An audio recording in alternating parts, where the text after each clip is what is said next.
The tragedy in KwaZulu-Natal has drawn national attention to municipal water tankers. But in OR Tambo district, the bigger concern is not the trucks themselves.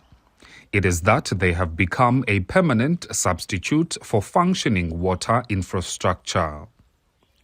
As President Cyril Ramaphosa acknowledged South Africa's worsening water crisis, government established a National Water Crisis Committee and warned failing municipalities that intervention could follow. We will not hesitate to use the powers that are enshrined in our Constitution and in the Water Services Act to intervene in municipalities where necessary. OR Tambo tells the story of that failure.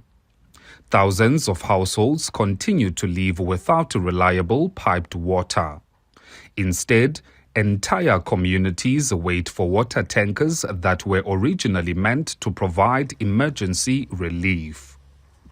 Residents say years have passed, but the emergency has never ended. Abantwana bayasokola ezikolweni bayenda apha bekhutshwa ngenxa yongabikho kwamanzi.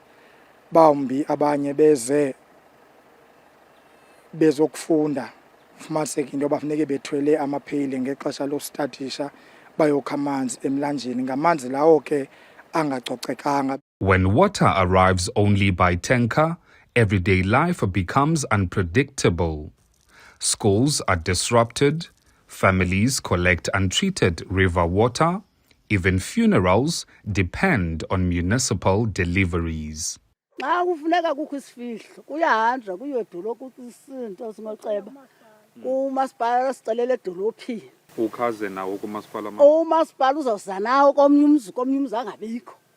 Across South Africa, municipalities spend billions of rand on emergency water tanker contracts. Critics argue that while tankers are essential during genuine crisis, long-term dependence raises difficult questions. Why are temporary solutions becoming permanent? And who benefits when infrastructure is never fully repaired? Residents here say they are paying the price for a system that has normalized emergency governance. Lamatanga payana nangoku akanamanzi ungafike ngenamanzi nangoku nxa kungenzeka bamanzi angabikho payana lamatanga kazuba namanzi inyaniso yethi ke ngoku nalomcimba uzama uba nxa kungekho manzi kufanele uba kanti kusiwa amanzi ebantwini abasematangini wabo ayenzeki lonto zonke ezo nzame ziyaphansi. The South African Human Rights Commission has repeatedly investigated complaints over water access in the district. Although some commitments have been made, residents say little has changed on the ground. Government argues that the long-term solution lies elsewhere.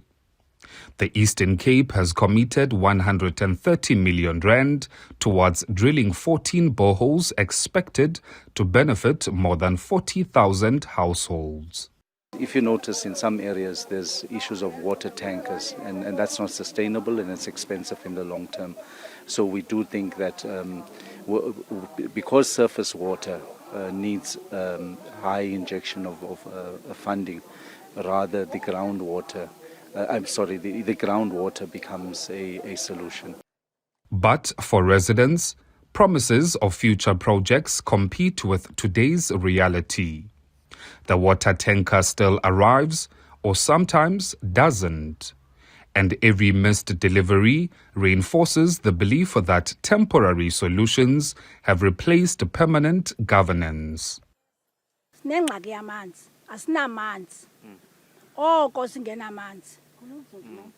Ngoku ingxaka apho asanabaye ngosingavota senzeni sivote lentoni ba sidinga amanzi ngaloo nyaka aphela ngasiwazi abona ngokulungiswa lendlela ahlala kanye enyangeni balele ephumile ephume emalanga ngomso akaphumi.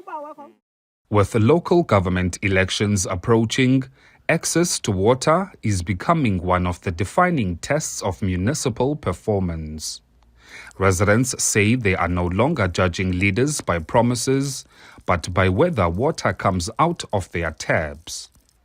The OR Tambo District Municipality rejects suggestions that water provision should be viewed through an election lens. We're of the opinion that the issue of water provision is a human rights issue, and therefore it has absolutely no relationship with electioneering. Whether people get elected or do not get elected at a later stage, but people must get water, and because we understand that water is a human rights issue. As South Africans prepare to elect new local governments, residents say the real measure of service delivery won't be how many tankers arrive, but whether they are finally no longer needed. For Newzroom Afrika on Channel 405, I am Liyema Vumisa in OR Tambo District, Eastern Cape.